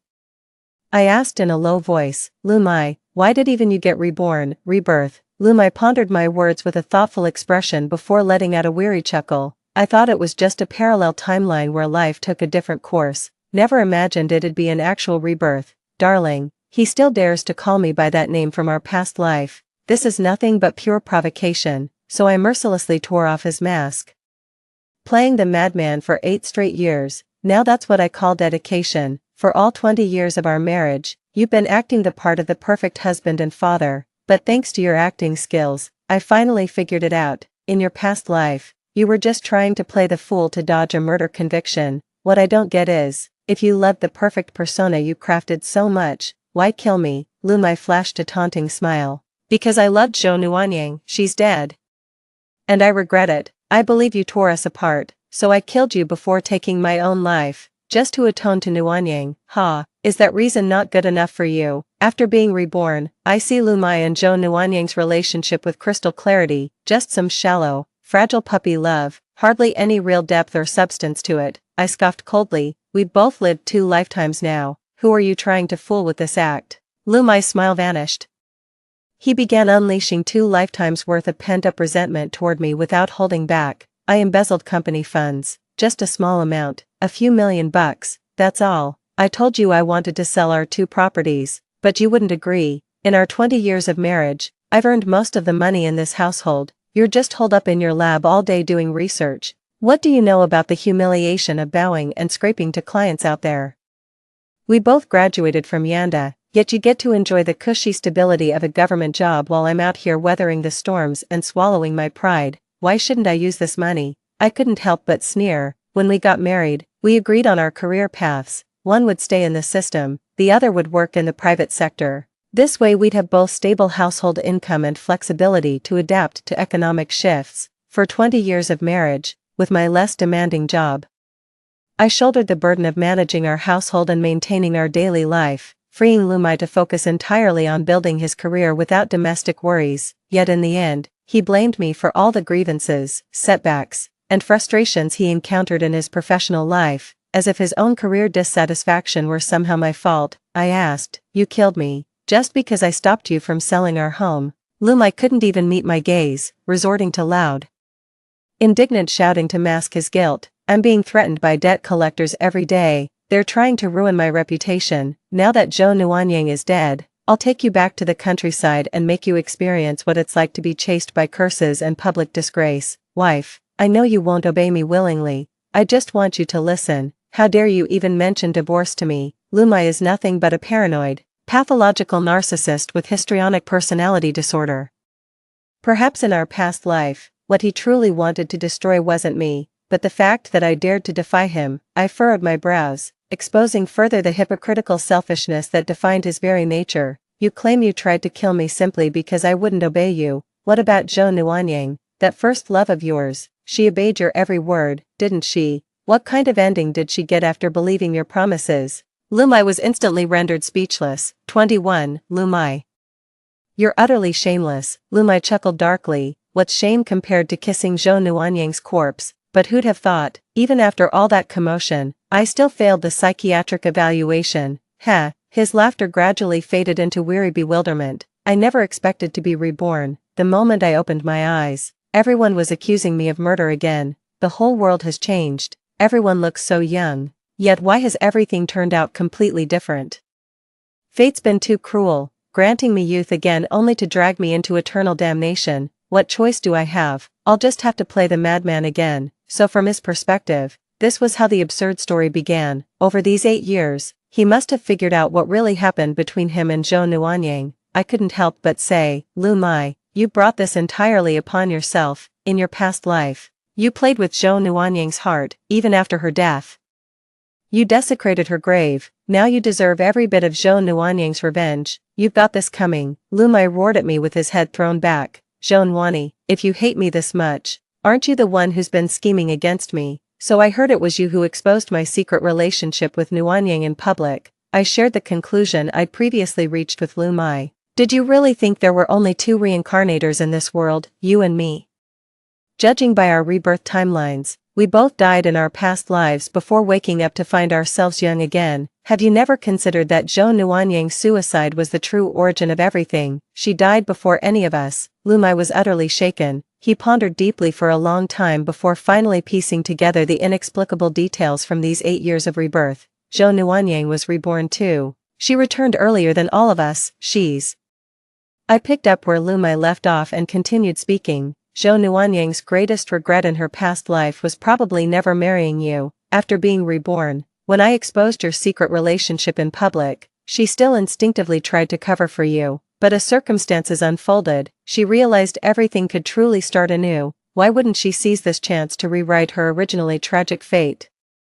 She genuinely wanted a fresh start with you, but what did your younger self ever do about it? No matter how the world changes, human nature remains fundamentally the same. Lu Mai, you never truly respected her from the beginning, you just wanted to play around. After your secret affair came to light, you didn't just belittle and mock her, you even accused her of conspiring with your aunt to blackmail you. You directed the world's worst malice toward her in your treatment. Just like how you're taking out your grievances on me, Zhou Nuanyang has lived an extra lifetime after all. She's no naive little flower. After being humiliated like that by you, how could she not turn dark? Human hearts were never meant to be betrayed, nor should they be manipulated. Lu Mai could scheme against Zhou Nuanyang. Zhou Nuanyang could play the game just as well. A sudden realization dawned on Lu Mai. So it's true. I never pushed her into the water. Zhou Nuanyang framed me on purpose. The mudflats were so far from the village. What were the odds that Gung Xuehua just happened to witness Zhou Nuanyang being rescued after falling in, then went around shouting about it? How could it be such a coincidence that the person who pulled Zhou Nuanyang out of the water was Li Hui? That's because Zhou Nuanyang had long known the exact time Li Hui's transport would pass by each day. That damn bitch. I'll kill her, that fucking whore. Watching Lu Mai's impotent rage before me, I laughed louder and more heartily than ever before. Lu Mai snapped back to reality, his bloodshot eyes burning with accusation. What are you laughing at? You're just another filthy whore. I spoke with deliberate calm. Lu Mai, man proposes but God disposes. Had you not been reborn at that critical moment and instinctively feigned madness upon hearing murder accusations, wouldn't this entire case have unfolded disastrously against you? I'm convinced the police must have uncovered something back then, but given Lu Mai's mental state at the time, his family had already preemptively requested psychiatric evaluation. The judicial system would never entertain such an outlandish explanation as reincarnation. The psychiatric evaluation I failed in my past life, I passed in this one. The case ultimately ended in a settlement with compensation. Lu Mai got exactly what he wanted. He became a certified madman. 22. Visiting hours are over. Laughing, I walked out. Haha, Lu Mai, you think I'm the reason you'll never turn your life around? A madman will always remain a madman. Do I even need to bother with this? Lu Mai understood, and panicked. Nwani, I was wrong. Don't leave. Tell them I'm not crazy. But I quickened my pace. Lu Mai suddenly snapped, cursing through gritted teeth. Zhou Nwani, don't you want to know what I told your father that scared him into having a stroke? I stopped in my tracks but didn't turn around. Saying, no, my father's greatest concern his whole life has been saving face. If he got that scared, it definitely wasn't for my sake. It's because you discovered some dirty secret of his. If it's something that's shameful, then it can't be anything good. My father should face the consequences of his mistakes, just like you. Gone, you lunatic. Lu Mai sobbed uncontrollably. Warmth. We still have 2 children. How ridiculous. Did he ever consider our 2 children when he murdered me? How could such a despicable man ever be worthy of fathering my children? 22. News of my father's death reached the village. Many mourned with deep regret. The Lu family owes us a debt. Old Lu swore an oath before the villagers. I'll never let Lu Mai out to harm people again in this lifetime. I'm quite satisfied with this outcome. At the funeral, my father's last act of dignity finally came through for me. 23. I'm back in Beijing, after this year's college entrance exams. The Olympics became the nation's top focus. I'd already saved enough for a down payment on a second ring road apartment during grad school, plus the Housing Provident Fund loan. I bought a house in Beijing over a decade earlier than in my past life. My mom heard about me buying the apartment. My heart's itching to move to Beijing. If you get married someday, I could help take care of your kids. Wouldn't you want that, in my next life? I swear I won't abandon her for career prospects and choose you. Mom, don't worry, I won't get married. If I ever have children, I'll go abroad. Dad earned so much respect during his lifetime. You should stay in the village and enjoy it to the fullest. This wandering scholar's star was born to roam the world. I've got all my future days planned out. In a year, I'll buy the dip in the stock market. In a few years, I'll go all in on crypto and major internet giants. The future outlook is extremely bullish. Life is a long journey, and there are still so many things I want to do. The end. Next story. On the day my childhood sweetheart got engaged to someone else, I was involved in a plane crash. The person who came to collect my body was Chinishwa, whom I once called a hateful person. He dropped everything and chose to commit suicide, to go to hell with me, in my new life. I knocked on Chinishwa's door in the heavy rain, in his astonished eyes. I pulled his sleeves. Chinijo, shall we get married? The man's eyes suddenly turned red, but he shook my hand off indifferently. Is it fun to tease me? That night, I was shivering in the rain. Chinijo opened the door with a murderous look on his face, sighed, and pulled me into his arms. Shintang, I'm just a dog you raised. When I opened my eyes again, I was awakened by a cool breeze. I got up and closed the window. The weather has just begun to turn to autumn. And I have returned to the time before my childhood sweetheart Suchin got engaged. My phone rang several times. It was a message from Suchin. Tang Tang, I'm having dinner with Shuiwa tonight. You can come over too. I know you feel uncomfortable, but I have decided to marry her. We will meet each other in the future. I don't want the relationship between the two most important people in my life to become so strained. Please give me some face and have dinner together tonight, okay? Looking at the messages popping up on my phone, I sneered. In my previous life, I had always been devoted to Suchin. He promised me that we would get married after graduating from college. I never worry that Suchin will go back on his word, because I know that with our childhood sweetheart relationship, he will marry me one day. But later, a girl named Shuyu appeared in Suchin's life. She always liked to tease Suchin, often making him blush. I would also kiss his cheek and say, "You are so cute." When he is angry, I watched Suchin fall step by step. He said that after Shuyu appeared, he finally understood what it felt like to be in love. He said she was his light and his salvation. He also said that he would never marry anyone except Shuyu in this life. He forgot everything he had promised me and cruelly and decisively made me accept the reality. In my previous life, on the day he and Shuyu got engaged, I was on a business trip in Los Angeles. When I heard the news, I was devastated. I immediately turned down all my work and bought a plane ticket to rush back home. Maybe it was God's will that I couldn't stop them from getting together. That day, the plane I was on crashed. At the moment when the cabin was falling rapidly, I felt more regretful. I don't think I should die like this.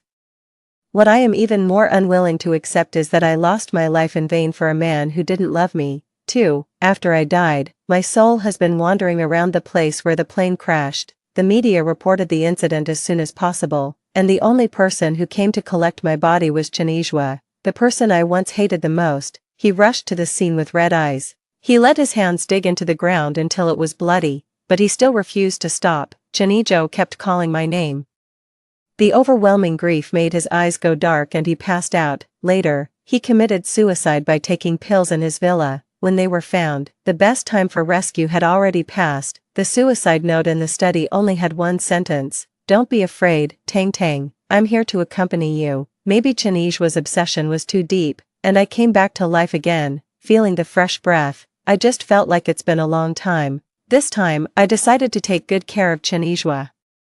This man who once gave his life to me, he loved me so much, but I was blind in my previous life and let him down. Thinking of this, I opened the chat interface on my phone, replied to Suchin with a short message: "I have no objection to whoever you marry, just don't contact me anymore." After sending this, I quickly turned off my phone. It was getting dark outside the window. At this point, Chinishwa should have finished get off work. When I changed my clothes and went out, the weather news was on TV.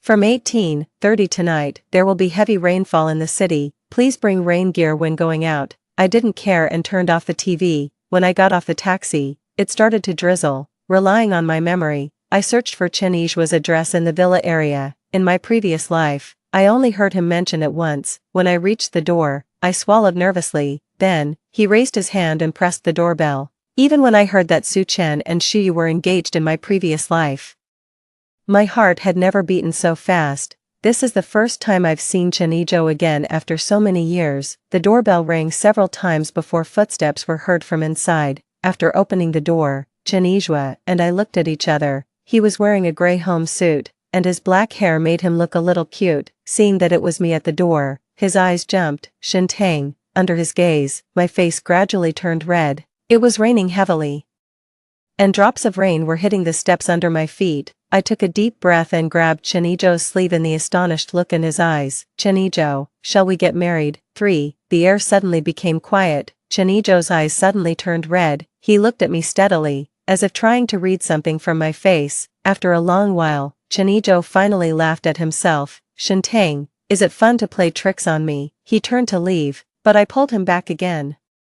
When I met Chinijo's indifferent eyes, I just felt extremely uncomfortable. So this is what it feels like to be ignored. That's how I treated him in the past. I once called Chenizhua a disgusting person. I once cried hysterically in front of him, begging him not to appear in my life again. Chenizhua must have felt very uncomfortable at that time, but I was still feeling sad for Su Chen. And my mind was entirely on another man. I deserved to die. Thinking of this, my eyes became more determined.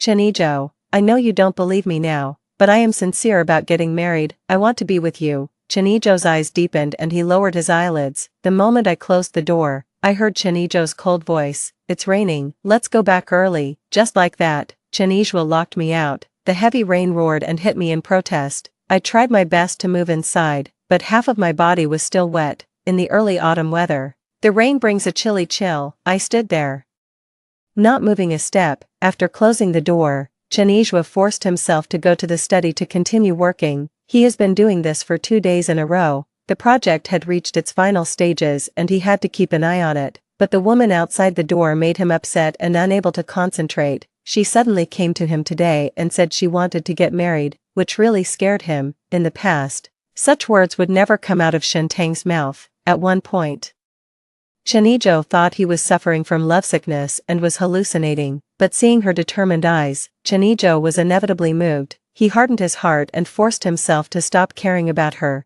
10 minutes passed. The surveillance on the computer showed that she had not left yet. Even though she was shivering with cold, she still waited stubbornly for him to come out. It's so persistent. Chenijo shook his head helplessly, but finally softened his heart. He went to the bathroom to get a large clean towel and walked quickly to the entrance. I was standing at the door, shivering all over with cold. Just when I thought Chenijo would ignore me, the door opened. A clean towel quickly blocked my view. Then, I felt myself being pulled into a warm embrace. Chenijo's hoarse voice sounded in my ears. Shintang, I'm just a dog you raised. I've decided not to like you anymore, but I can't control my heart. My heart trembled violently and I opened my mouth to say something. The next second, she was picked up by the man and the rain was blocked outside the door. 4. Chenijo put me on the sink in the bathroom. His eyes were cold. Take a shower first. After saying that, he went to the bedroom and got me a set of men's pajamas. This is new and has never been worn. After you wash up, come out quickly. Watching him busying around, I nodded obediently. The bathroom door was closed by Chenijo. I looked at the furnishings in the bathroom and it was obvious that no woman had ever been here. This realization made me inexplicably excited. When I dried my hair and walked out, Chenijo was sitting in the study looking through some documents. Seeing me come out, he waved for me to come over. Drink this. Chenijo raised his hand and handed me the prepared cold medicine. The cup was still warm, and I drank it all in one gulp. Chenijo always has endless patience when it comes to me. Why couldn't I see his good side before? By the way, this is the first time I see Chenijo working seriously. He is completely different from the impression I had of him. I hesitated for a moment, thinking that I might as well not disturb him for the time being, as I was walking towards the living room.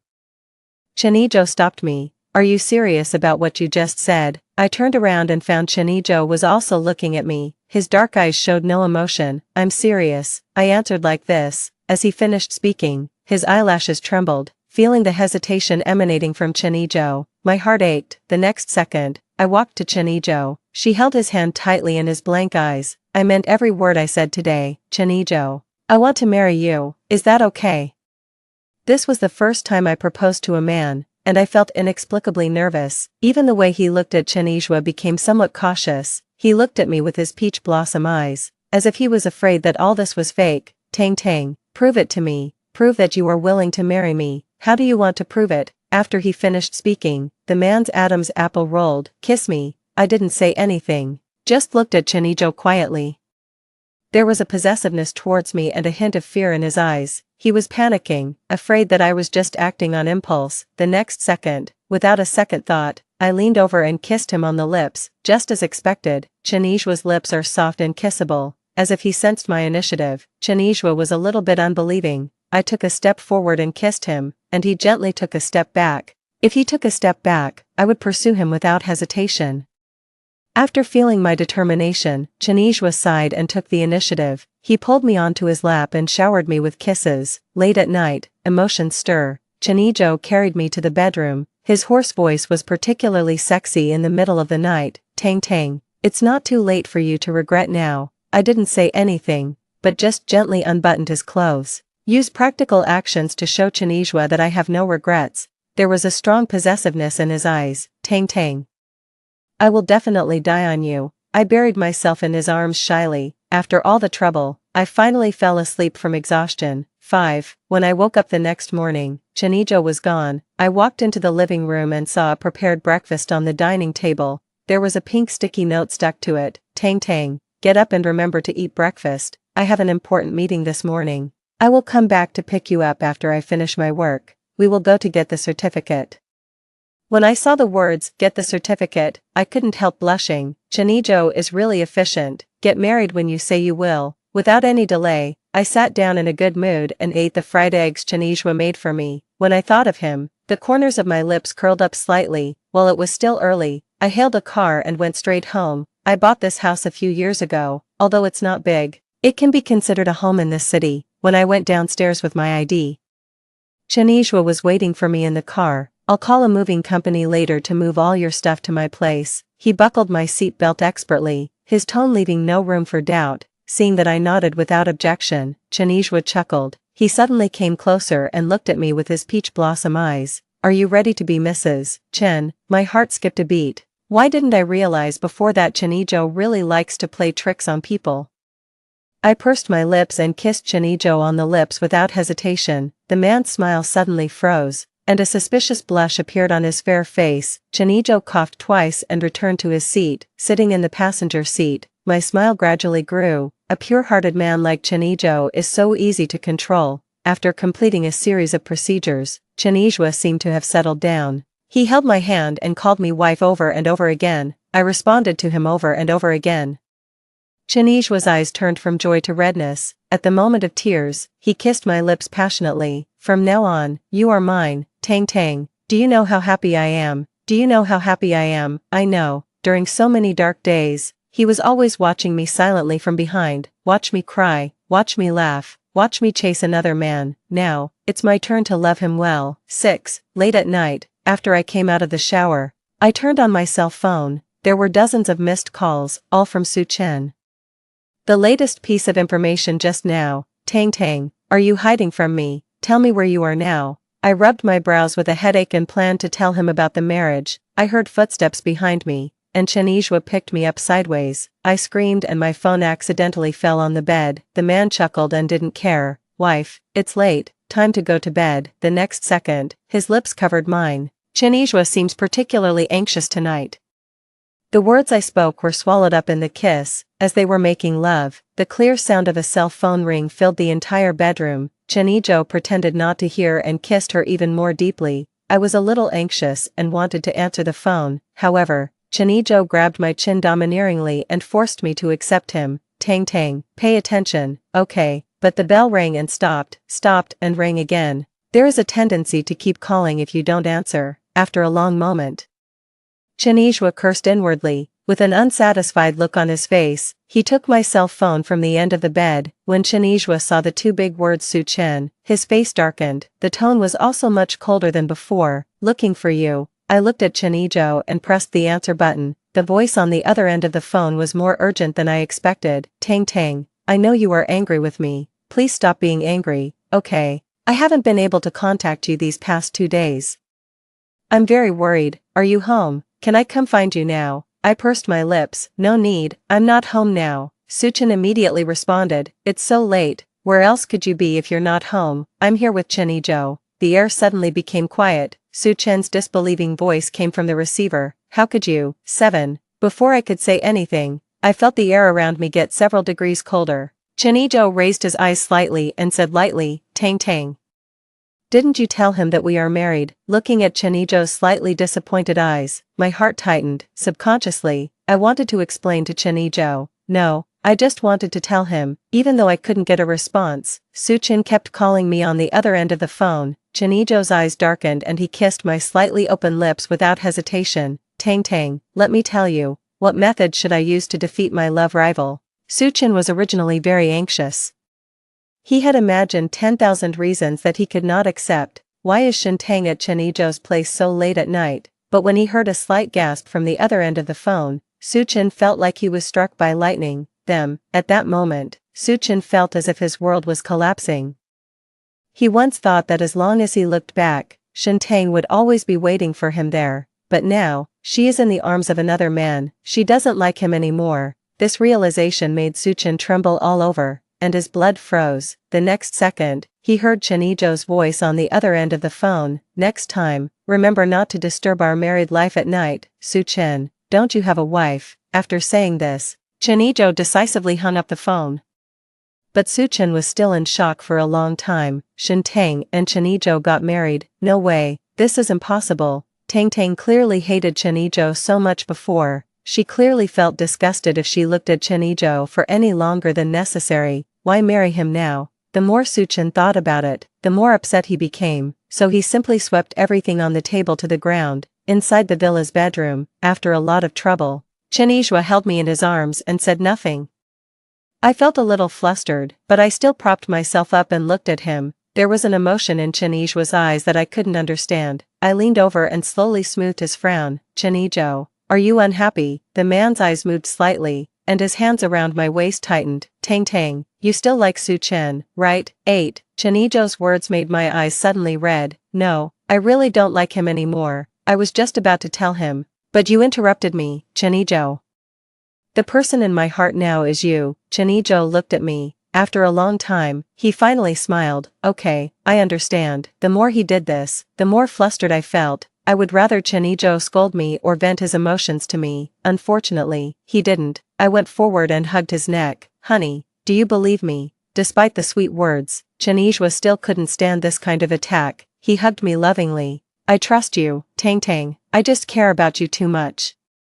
I greedily hope that you have always been mine alone. His eyes were red, and he held my hand to his lips tenderly and kissed it gently. I know it all. His fear and vulnerability were all revealed to me. All I can do is give him a sense of security. My married life with Chinijo is happier than I imagined. He never comes into contact with the opposite sex and has a strong sense of propriety. Even a small word from me can be kept in his heart. My friends all say that I am lucky to have a husband like this, to the extent that, I looked at Chinijo busy in the kitchen wearing an apron, and suddenly I felt something was unreal. Walking into the kitchen, I hugged Chinijo from behind. He paused while cutting vegetables and chuckled again. You seem to be particularly clingy to me these past 2 days. After saying this, the corners of his lips slightly raised. It's a good thing. I tightened my hands around Chinijo's waist. Feeling a little distressed, if this makes you happy, I'll do more of it in the future. Chinijo's back stiffened for a moment, and then he turned around. His eyes darkened and he looked at me with his peach blossom eyes. Really, will you love me more and more? At this moment, Chinijo was like a cautious child, trying to please others. I hugged his neck and stood on tiptoes to place a kiss on